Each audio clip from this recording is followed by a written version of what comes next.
siapa yang harus mencairkan bansos itu adalah orang atau lembaga atau pejabat yang memiliki kewenangan untuk menyalurkan bansos itu. Sejauh itu dia memiliki kewenangan untuk itu menyalurkan dan bantuan sosial kepada perintahkan bendahara membayar dan kasir membayar, ya saya kira itu memang mekanisme demikian. Artinya adalah prosedur bansos umumnya demikian. Jadi ada yang sejauh yang dikeluarkan oleh lembaga yang memiliki kewenangan untuk itu dibayar melalui direkomendasi kepada bendahara dan dibayar ke kasir. Saya kira itu sudah mekanisme yang semestinya demikian. Lalu bagaimana kemudian bisa menjadi memperkaya diri kasir, juru bayar, bendahara atau pejabat keuangan? Bagaimana kalau maksudnya ada perbuatan apa sih sehingga bisa menimbulkan tadi itu memperkaya diri masing-masing itu?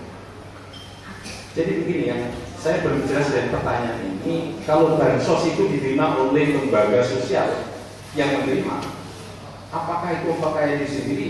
Ya, itu tadi sudah saya jelaskan dan jawabannya pertama tadi, ya namanya bansos diterima oleh lembaga sosial yang memerlukan, yang memerlukan. Ya, saya kira sudah. Persoalan siapa yang akan diperkaya itu signifikan dilihat, kan begitu saja. Ya, tadi dia. Mas Bey barangkali bisa diberikan penjelasan yang lebih konkret apa ya, dalam situasi seperti apa sehingga kita bisa ahli bisa memberikan penilaian bahwa akibat penyaluran itu si bendahara memperkaya diri, pejabat keuangan memperkaya diri, kasir atau dibayar memperkaya diri. Situasi seperti apa sehingga bisa diklasifikasikan mereka memperkaya diri sendiri? Mohon jelas. Jadi begini ya, saya mungkin terlalu abstrak ya buat saya gitu ya. Jadi mungkin agak lebih, jadi namanya memperkaya tadi sudah saya sebutkan. Apakah ada perbuatan melawan hukum atau tidak? Setelah itu, seandainya ada melawan hukum itu administrasi atau pidana atau administrasi bisa pidana. Baru kemudian apakah kalau mau pasal 2 pasal 3 itu adalah apakah memberikan keuntungan atau memperkaya orang lain atau tidak? Jadi kalau dalam proses ini legal, ya orang kaya karena kontrak pemborongan dapat untung, kaya karena prosedurnya adalah legal. Baik, kalau misalnya kami tanyakan dalam konteks perbuatan melawan hukum seperti apa yang bisa dikategorikan terhadap perbuatan-perbuatan yang tadi mekanisme keuangan ini? Baik bansos, khususnya tadi mekanisme bansos tadi. Bisa ditemukan perbuatan melawan hukumnya jika dilakukan seperti apa?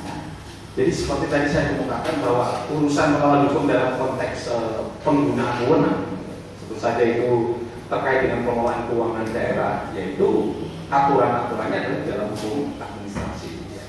Maka kalau nanti ada pidananya itu bergantung pada hukum administrasi kalau ada terjadi penyalahgunaan wewenang dalam konteks itu. Jadi lihat saja kalau misalnya itu ada ada perlawanan hukum administrasi atau tidak, seperti balik lagi doktrin yang saya ajarkan, itikat baik, itikat tidak baik, itikat buruk, itikat kriminal. Jadi lihat aja di sini, kalau misalnya berhenti pada yang ketiga ini ya tetap aja semua diselesaikan administrasi. Saya contohnya tadi sudah saya sebutkan, BPK itu rekomendasi selesaikan administrasi kembalikan, ya, selesai di sana.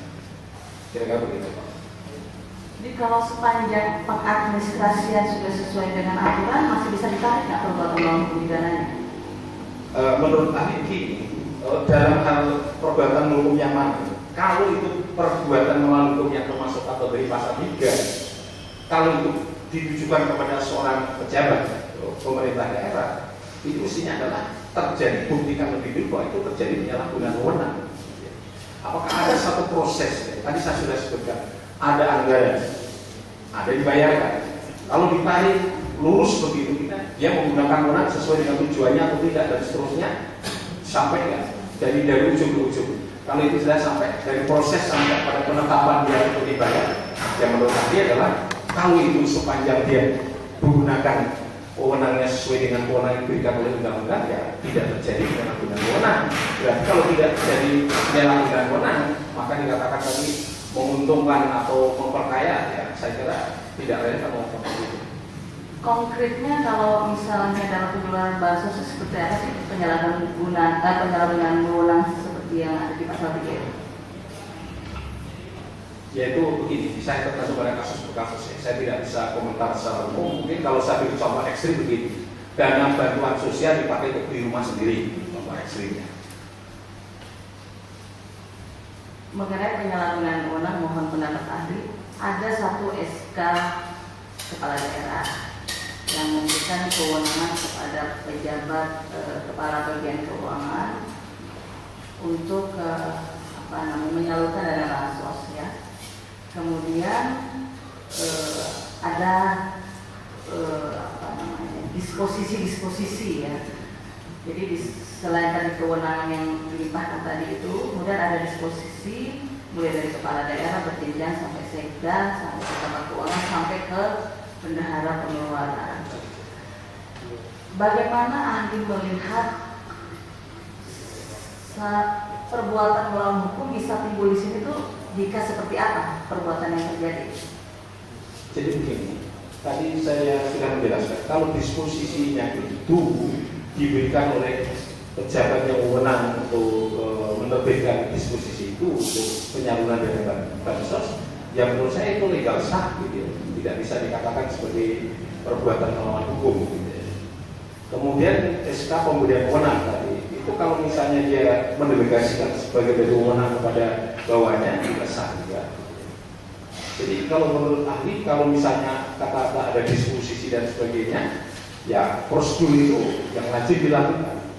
Bahwa kalau misalnya saja orang mendisposisi tolong bayar sejumlah sekian, kan umumnya begitu. Kalau itu terjadi ya sejauh mereka yang memiliki wewenang untuk itu ya sah-sah saja.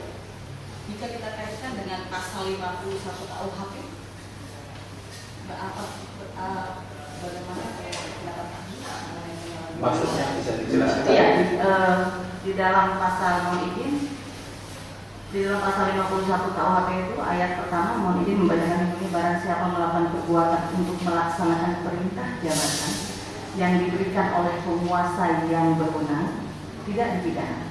Kemudian yang kedua, perintah jabatan tanpa wewenang tidak menyebabkan hapusnya pidana kecuali jika yang diperintah dengan itikat baik mengira bahwa perintah diberikan dengan wewenang dan pelaksanaannya termasuk dalam lingkungan pekerjaan. Bisa dikaitkan, bisa ahli memberikan pendapat jika ini dikaitkan dengan apa yang masuk dengan penyalahgunaan wewenang yang di dalam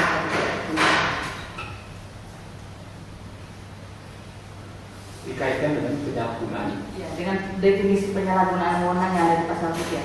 Nah, kalau pasal 51 itu kan perintah jabatan perintah dari misalnya atasan, di mana seseorang yang memulai perintah itu tidak punya hak hukum untuk menolak. Jadi kalau dia melaksanakan perintah itu, dia tidak punya hak hukum untuk menolak, maka yang melaksanakan perintah itu adalah tidak bisa dihukum. Jadi kalau misalnya dia melaksanakan perintah atasan, dia tidak bisa dikatakan dia adalah sebagai orang yang menyalahgunakan wewenang.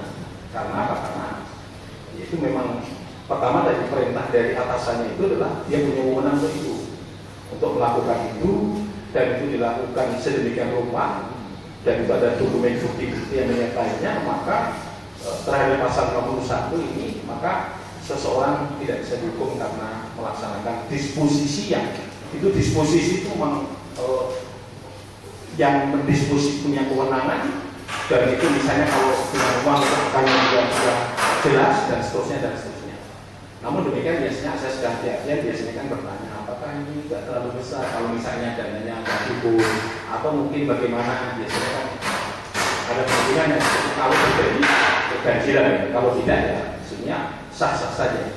Dengan kata lain, yang melaksanakan disposisi tapi sampai jurus hasil bisa dihukum.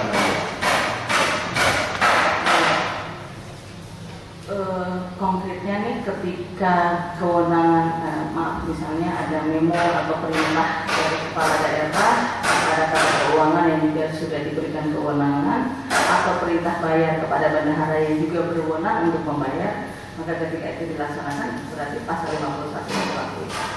Jadi intinya begini, sesungguhnya tidak serta pasal 51 menurut saya adalah itu sesuai dengan prosedur administratif wewenang yang ada. Gitu.